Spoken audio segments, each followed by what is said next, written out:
It's Samantha. I make ASMR. And tonight I'm going to be talking about all elite wrestling's 2024 All Out event in Chicago.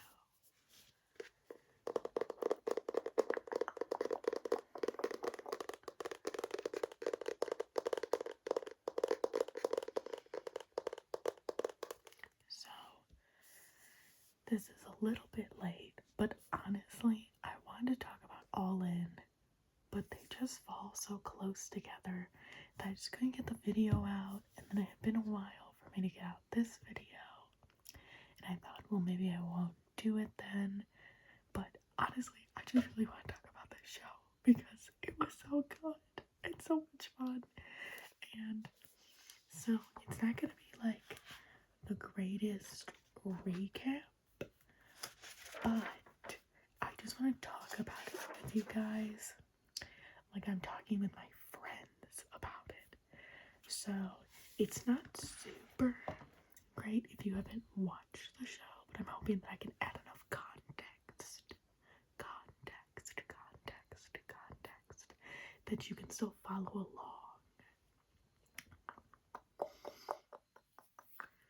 Alright, so All In, just before we start, had truly, everybody had a special outfit and they were all amazing. I loved it. I love that All In had such a big pay-per-view show feel, specifically because of all of the costuming.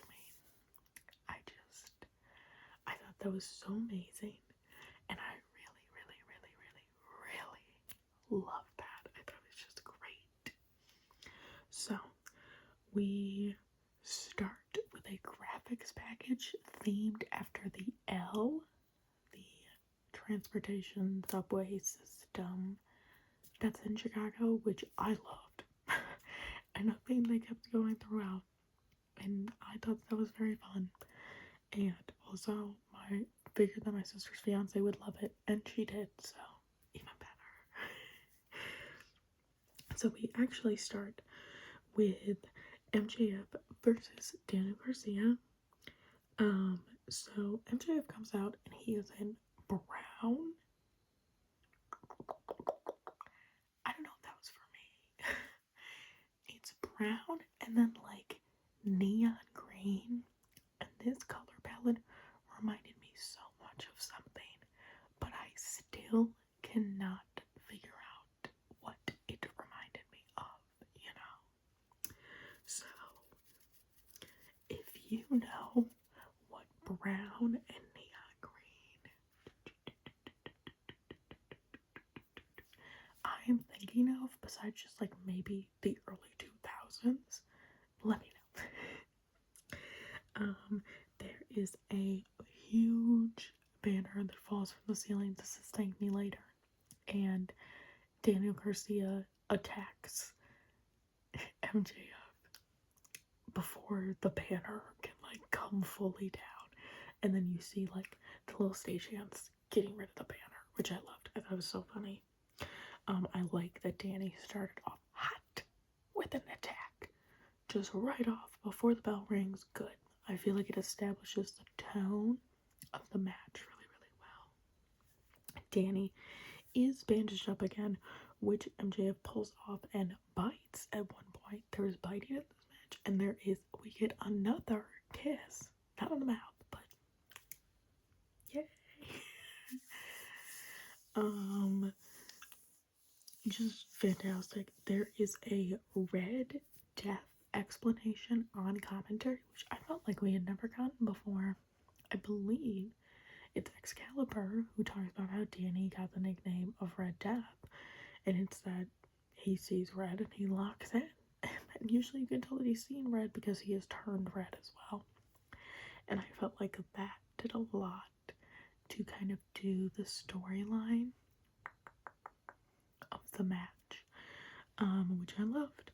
MJF ends up winning There is a low blow, but overall I thought it was a great start. The crowd was super hyped for this. This is a grapple and submission heavy match that I ended up really, really liking, which for me is wild. I need somebody to do a flip to the outside or something, usually, and this was just, and I felt the loss of this match, like, in my heart. Like, when Danny lost, you could hear it and see it in the stadium and, like, feel it at home, where he lost, and it felt like all of the energy had been sucked out of the room. And I was like, oh my gosh, I'm like so not excited anymore. So it was very funny, but they end up still kind of leaving the crowd happy, because then Danny attacks MJF after the match, which is wonderful. It's so perfect. It starts with Max offering Danny a handshake, like he always does, sportsmanship. And luckily, Danny does not fall for it. And he ends up beating up Max. And you're like, wait, now I'm excited for the show again. But it was just such a great example of really having something that made you, like, feel how that person was feeling. Like, I felt for Daniel Garcia in that moment. And that is somebody who's great at their job. So, up next, we have the Young Bucks versus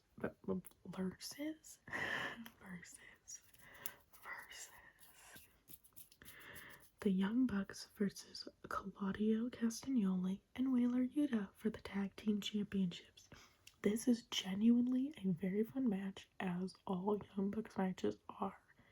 I feel like people always say, if you like that kind of thing, who cares? It's fun. There are so many groin shots and focuses on hurting the Young Bucks' groins in this match that it is genuinely mildly astounding. That is literally how this match starts, which is just, it's a little funny. Tired of people pretending that that's not funny. Oh, I laughed all through the match. That means it wasn't a good match. No, that means it was a funny match. At one point, Nick Jackson is on the outside and he's upset, so he kicks a barricade and then sells the injury from hurting his foot after kicking the barricade. And that's funny. I loved it.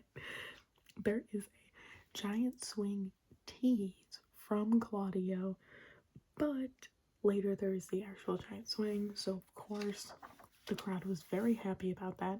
He ends up swinging Matt Jackson 20 times around, which is wild. The Young Bucks win. I believe Yuta takes the pin, because I think that I was mad about Yuta taking the pin. Little did I know I was going to be much, much, much madder later on. So, it's gonna get bad for me. It's gonna get so bad for me.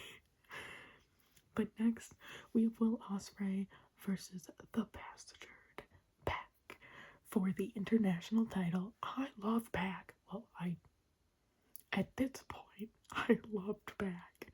I am going to love him a little bit less.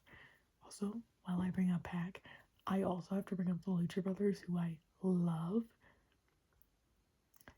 who I think as of today, the rumor has switched from them being signed to WWE to them not being signed to WWE. I didn't believe that for a second. And then Phoenix had an Ask Me Anything on his Instagram story, and somebody asked, are you still in AEW? And he said yes.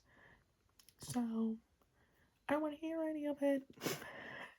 So, if I end up being wrong, you don't have to come back to this video and tell me how wrong I was. Believe me, I will know, and I will have felt it deep in my heart, and it won't be a bad day for me if the Lucha Brothers are actually out of AEW and aren't just going to like CMLL. They're like going to WWE. That would be awful for me. Because we're never going to see them again if the track record of WWE is proven. So that would be bad for me. Anyway, so back to Will versus Beck for the international title. The crowd for this match is absolutely crazy, and they should be, because it's amazing. I was so excited. I was like, we're gonna get to see a Black Arrow from Pac, which is just the coolest finishing move in the world, and I cannot get over it. It's so cool. And then I was like, you know what? And we're probably gonna see a Black Arrow from Will Ospreay, because he's probably gonna do it. It's like a funny little gag. I truly do not understand how Pac can do this style of wrestling with like its little flippy moves and look so mean and aggressive while doing it. Like, he looks like a bastard. Like, it's genuinely so interesting, because I feel like when Will does it, I'm like, yay, that's so fun. And then Pac does the exact same move, and I'm like, wow, that was so mean. Can you believe that he did that? So it's just so funny to me. He is so talented.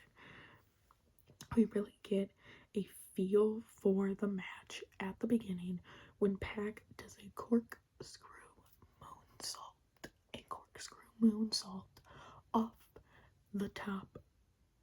I was gonna say rope, but you know, it's like the metal post off to the outside, and then Will does one too, just like right after, and you're like, okay, so this isn't anything you can do, I can do better kind of match. And it delivered on that. It was so great. I love people who are foils for another. Like, they do similar things, but they're different people. I just love it. One of the only times that seeing a bunch of almost finishes in a match doesn't actively annoy me, because a lot of times I'm like, I know this was like build tension, and if I'm watching it live in the arena, I do feel like that. But when I'm watching on TV, a lot of times I'm like, okay, we get it. Just like pin them. You know, we get it. You guys are equally matched, blah, blah, blah, blah, blah. But they did it in a way that wasn't annoying, and I didn't get tired of. And there were so many false finishes. I loved it. Eventually, though, Ospreay does win by finally executing a hidden blade that Pac does not see coming. Pac has a beautiful counter to one of them. I just can't. It was so amazing. I'm so glad that Pac is in the spotlight, despite how he's going to be in that. But that's okay. I would not change a single thing about this match. Literally nothing. This was like one of the first times that while watching a match, I was like, this is a perfect match. I understand the story. I understand the characters. I understand what their motivations are. Like, amazing. I thought that this was just wonderful. So after that, we have Willow Nightingale versus Statlander in a Chicago street fight. And if you thought, oh no, the ladies are in the dead zone because they were after that perfect match, like I did, you would be mistaken, because the crowd is also crazy for this one, as they should be. Willow comes out, hair amazing, pants lilac. Chris comes out, she's not in jeans or nothing, she's in her regular wrestling gear, her little bikini bottoms and bra top, and which is just so cool. Like, to do a street fight is crazy to me, and then to do a street fight in spandex, not denim, not canvas, nothing. She is wearing a knit texture. I just can't. She's so cool, and she's gonna get cooler. And then Stokely comes out with a chair that says rest in peace, New Jack. Which is nice.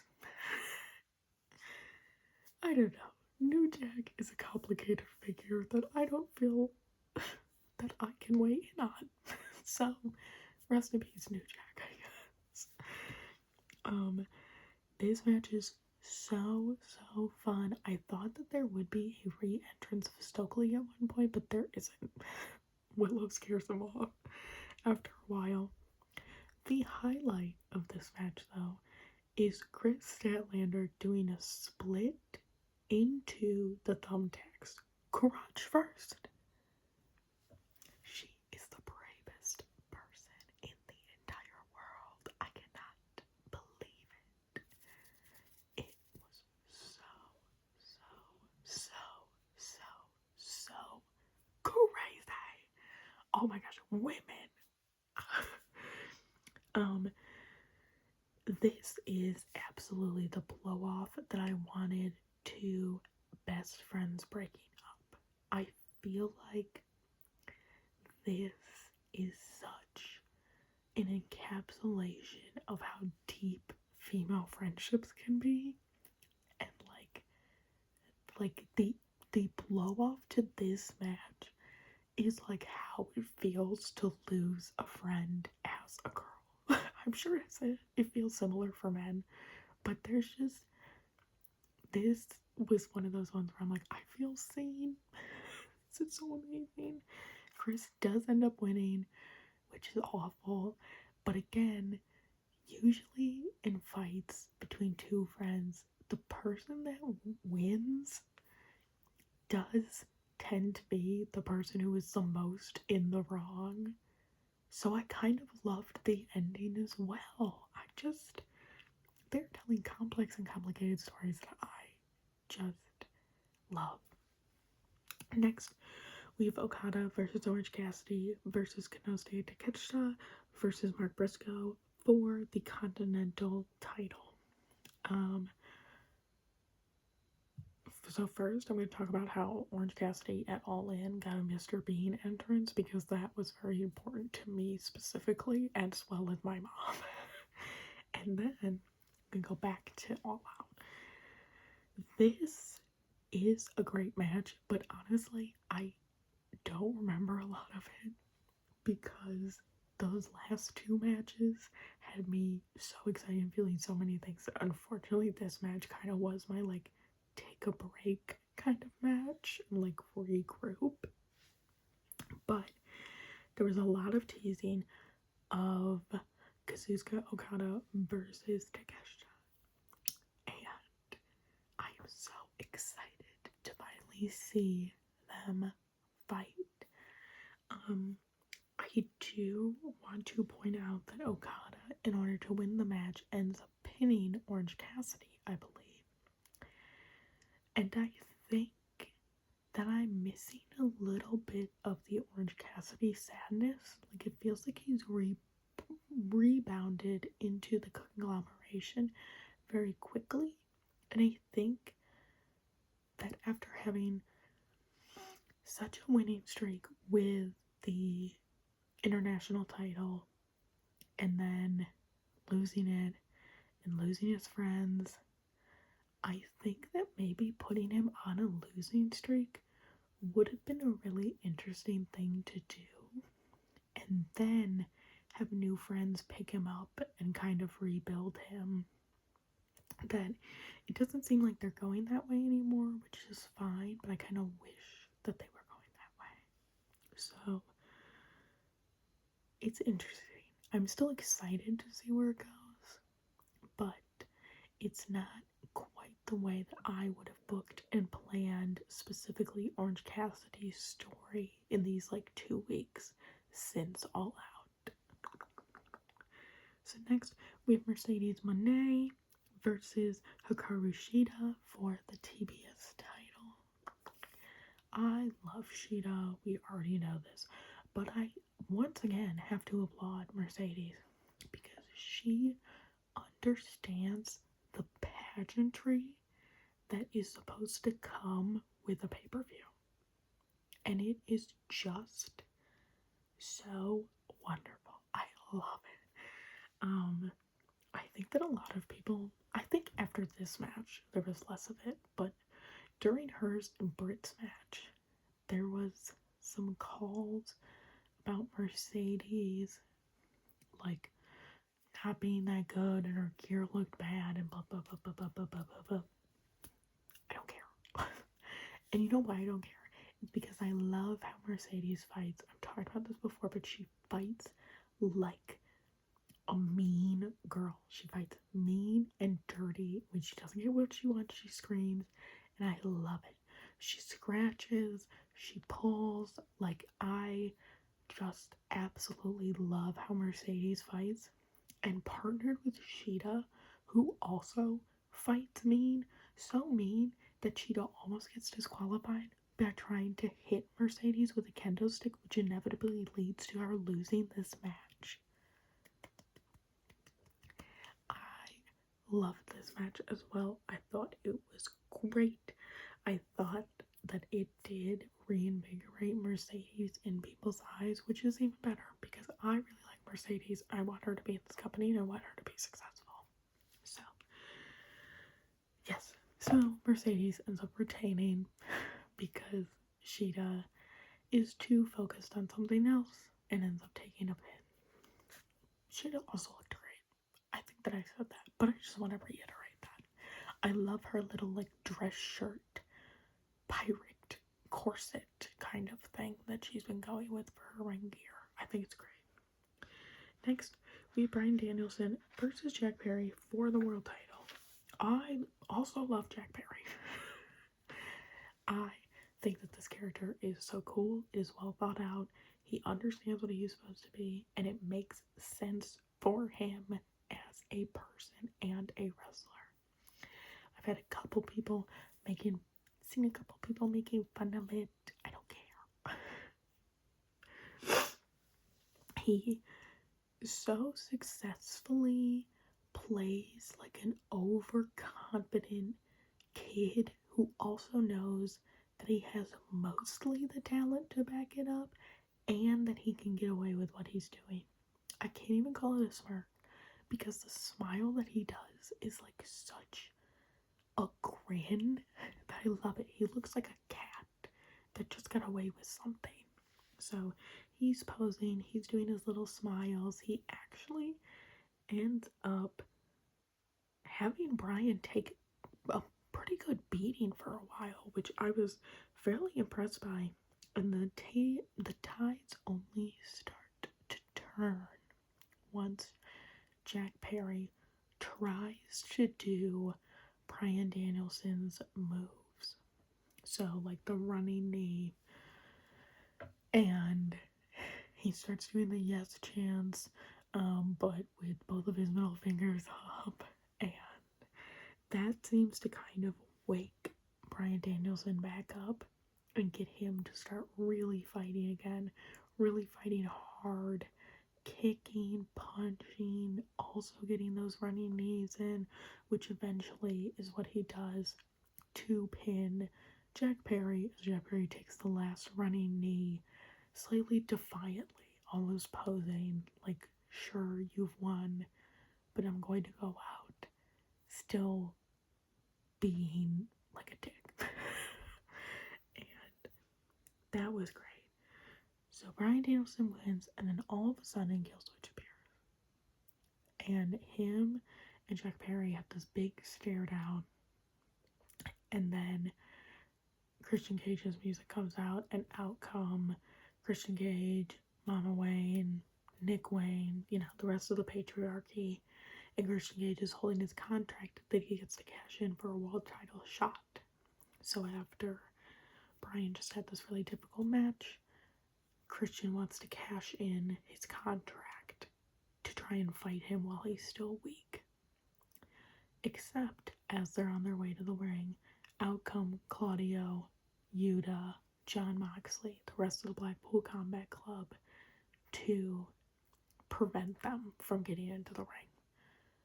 Christian takes, his notice, realizes that he's lost, goes back up the ramp, the Blackpool Combat Club and back go in to celebrate with Bryan Danielson. You go, yay! And you see Yuta and Pac hug. And then Claudio uppercuts Bryan. Pac now has Yuta against the ropes. He's holding him back as Jon Moxley pulls out a plastic bag, wraps it around Bryan Danielson's head, and begins to suffocate him. Let me tell you, seeing Wheeler Yuta cry and struggle against Pac to try and get to his friend and mentor is awful. It's so... I cried for the first time watching wrestling for a storyline that's not at all linked to the real world. This is solely a storyline that is happening in the context of kayfabe. And I cried. I might cry talking about it now. Genuinely. This was so awful. And not awful in the way that people were like, oh, that was too violent. Blah, blah, blah, blah, blah. It happened at 11:30 at night. I don't know what to tell you. So, did I like him trying to suffocate him with a plastic bag? No, I didn't like that. But I also, wasn't supposed to like it. And genuinely, one of the reasons I didn't talk about All In was because Bryan's kids were there, and I just completely tuned out of him and Swerve's match because I didn't like that Swerve was taunting the kids and that Bryan was reaching for his kids, because I just think that they're too young. But that's just my opinion. I'm not their parents, and I'm not saying that Bryan and Brie are bad for doing that or anything. I just don't like involving kids and stuff. So I didn't like that match at all because I couldn't focus on it, because all that I could think about was his poor kids watching. So if this isn't your cup of tea and you were like, that was really violent and it really took me out, I'm not saying that you're wrong. I'm just saying that I don't agree with that opinion, and that didn't worsen my night for me or anything. I just went oh, don't like that. But it didn't take away from the moment and the emotions that I was feeling. So the plastic bag thing is just so funny to me, because I feel like I didn't hear anything about how I felt about the kids being at All In, and then you pretend to suffocate a guy, and all of a sudden that's not allowed. Again, at 11:30 at night, people are like, what if children are watching? And it's at 11:30 at night, put your kids to bed. Also, before this, there was a street fight where a girl went crotch first into thumbtacks. Maybe would have stopped then. There's been blood already. There was blood in the first match.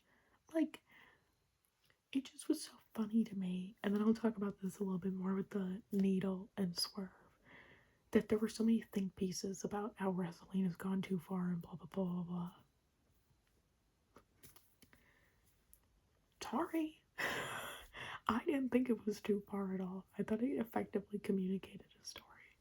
So, yeah, this storyline is just, one, it's perfect because it has reignited the Blackpool Combat Club for me.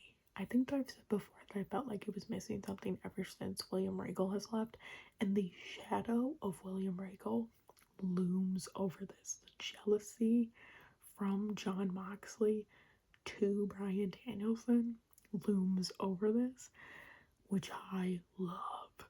Amazing. I love Ghost of the Past. And it just, I'm like so excited to watch now. I always liked Wheeler Yuta, but I did, I mean, obviously he was injured, so there wasn't a lot happening, but I was like, I just feel like I might not be into it anymore. I don't know. His wrestling isn't quite working for me. It's working again. Him forgetting his shoes, having brain fog, being like actually depressed, but still winning matches because Claudio and Moxley have broken him down in a way that they were never able to before. That he like genuinely has turned a corner where he has not lost his humanity, but where he doesn't think that anything matters, which is wonderful. It's perfect to me. I love Marina Shafir. I've said that since the beginning, since everybody was like, she's a charisma vacuum and she has no personality. I loved her because she was weird, strange, and that was great. I loved when she came down in the raincoat and the umbrella. I've loved her since then. So I'm glad that she's in this. Blackpool Combat Club, I thought, had always needed a woman in it. I had pushed for Layla Hirsch a little bit, but I also pushed for Layla Hirsch harder on Team Taz. So that's fair. Maybe they'll reunite. Just kidding. But yeah, it was genuinely the first time that I've cried at a storyline in wrestling that is simply just a storyline in wrestling. It's not referencing the outside world at all. So it was great to me. Because if you could make me feel that much emotion after 4.5 hours of a pay-per-view, you did something. So next we have the Hangman Adam Page versus Swerve Strickland lights out cage match. There are things in this feud that I don't like. I think that it is hard to overlook, and it's not about this at all. It just genuinely, like, I can't get out of my brain, like the way that they are fighting each other and like real life race implications that could be put into the storyline that they absolutely have not. It's just one of those things where it's like, okay, so I do get that Swerve Strickland snuck into Hangman Adam Page's house and, like, tried to disturb his baby, which is bad. But, so, like, Hangman burned down a black man's house. And again, those are, like, equal things. It just is one of those things where, like, I can't quite get real life connotations out of it fully and just to watch the kayfabe. So I am genuinely, I love this storyline. I think it's great, and it's a me problem, absolutely. But I was just so excited to see this, see the payoff, and the way that they pay it off is so wonderful that I feel like they have dissuaded any of those real life things that my brain keeps trying to put into it, which I think is a real feat to actually get me to ignore real life problems. So, for Swerve's entrance, we get Prince Nana angrily dancing down to the ring, and then as the match starts, the cage is coming down, and Swerve tries to decapitate Hangman by getting his head caught under there. However, Swerve's head is also about to be caught under the cage, so Nana ends up getting them to safety in order to save Swerve. This match has everything: chairs, tables, staples, barbed wire, and a needle, which caused quite a bit of controversy. Swerve ends up stapling a picture to his face. Like, there's just so much stuff that, like, you got the vibe. And one of the ending spots is Hangman shoving a needle through Swerve's face and then giving him a headshot with a chair to end up winning the match. Again, I just kind of watched the needle and I went, gross. And like, that was it. Once again, I don't really think that AEW is something that you should be showing your children necessarily, especially at midnight, you know, on a pay-per-view where they're allowed to do more than they usually would be able to. So, and I don't have kids, so it wasn't really a problem for me, you know, but it caused a lot of controversy. Once again, it was something that I watched and I went, gross, but that I didn't really think much of because I assumed that they're doing it in a safe way. Like, they're professionals at this. They consult with professionals. I assume that these are things that they, as professionals, are doing safely. So, I love the end of this pay-per-view. We follow Hangman up the ramp as Swerve lies in the ring, and we see Hangman get down on both knees and just scream as he realizes what he had to do to fulfill that promise. And I feel like we are getting a Hangman that is now realizing what kind of person he is because he wanted to fulfill this promise of beating Swerve and really hurting him. And that, once again, is so interesting, which I think is how you can wrap up the whole pay-per-view. Interesting ideas and conversations and concepts that are going to be explored more throughout TV and already have been explored, you know?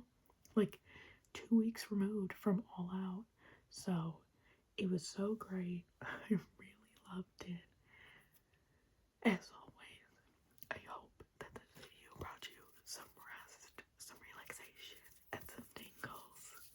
And you will have to let me know what you thought as well. Alright. See you